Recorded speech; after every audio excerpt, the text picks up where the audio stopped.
અમદાવાદ શહેરના ખોખરા વિસ્તારમાં ગત રવિવાર રાત્રે પાકિસ્તાન સામેની મેચમાં ભારતની ભવ્ય જીત બાદ ફટાકડા ફોડવા બાબતે મારામારીનો બનાવ બનવા પામ્યો હતો. તો ફટાકડા ફોડતા વાહન ચાલક ઉપર તણખલો ઉડ્યો હતો, જેને લઈને બોલાચાલી બાદ બંને પક્ષના લોકો આમને સામને આવી ગયા હતા, જેમાં બે વ્યક્તિને ઈજા પહોંચતા તેમને તાત્કાલિક સારવાર માટે હોસ્પિટલ ખાતે ખસેડવામાં આવ્યા હતા.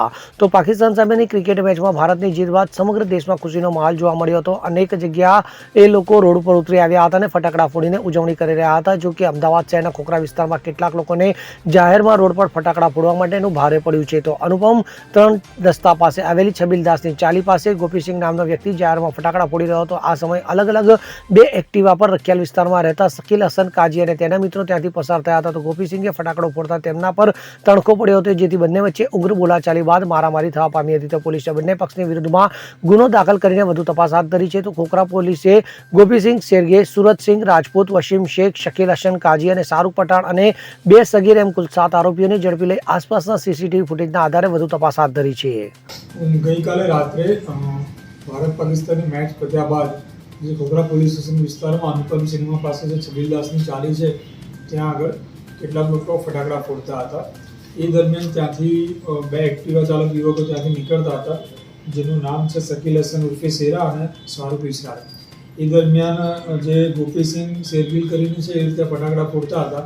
એ દરમિયાન તેમાંથી ફટાકડાનો કોઈ તણખલો જે એક્ટિવા ચાલક છે તેને વાગતા એ લોકો ઊભા રહીને ત્યાં આગળ અહીંયા ફટાકડા કેમ ફોડો છો એ બાબતે બોલાચાલી થઈ હતી. ત્યારબાદ તે લોકો વચ્ચે ત્યાં ઝપાઝપી થયેલી હતી. ત્યારબાદ આ બંને જણા છે ત્યાંથી ભાગીને જતા હતા પોતાનું વ્હીકલ મૂકીને, અને આગળ જઈને એમના જે બે મિત્રો હતા કે જે એક્ટિવા લઈને અગાઉ આગળ નીકળ્યા હતા તે લોકોને સર્કલ પાસે બોલાયેલા હતા. એ દરમિયાન જે ગોપીસિંહ શેરગીલ તેમજ નિરંજન ચૌહાણ, સૂરજ રાજપૂત અને અન્ય બે સગીરો એ લોકો તેમજ અન્ય અજાણ્યા માણસો ત્યાં સર્કલ પાસે ગયા હતા, જ્યાં આગળ આ બે એક્ટિવા ચાલક તેમજ બીજા અજાણ્યા માણસો હાજર હતા. એ લોકો વચ્ચે સામસામે ઝઘડો થયેલો હતો, જેમાં જે નિરંજન ચૌહાણ છે તેને માથામાં વાગેલું છે અને ટાંકાયેલા છે, અને સામેના પક્ષે જે શાહરૂખ ઇશરાર છે તેને વાગેલું છે. બંને પક્ષે સામસામે ફરિયાદ દાખલ કરવામાં આવેલી છે, જેમાં એક પક્ષે કુલ 3 અને એક પક્ષે 4 એમ ટોટલ 7 આરોપીઓને અટકાયત કરવામાં આવી છે. જે બનાવ બન્યો માત્ર ફટાકડા ફોડવાનું કારણ હતું કે પછી અન્ય કોઈ કારણ સામે આવ્યું છે, અને હુમલા બાદ આરોપીની ધરપકડ ક્યાંથી અને કયા સંજોગોમાં કરવામાં આવી? જે સમગ્ર બનાવ જે માત્ર જે રોડ ઉપર ફટાકડા ફોડતા હતા ને ત્યાંથી જે વ્હીકલ પસાર થયું એના કારણે થયું છે. એ સિવાય આ લોકો એકબીજાને ક્યારે ઓળખતા બી નહોતા, તેમને કોઈ એવો પર્સનલ અદાવત પણ ન હતી.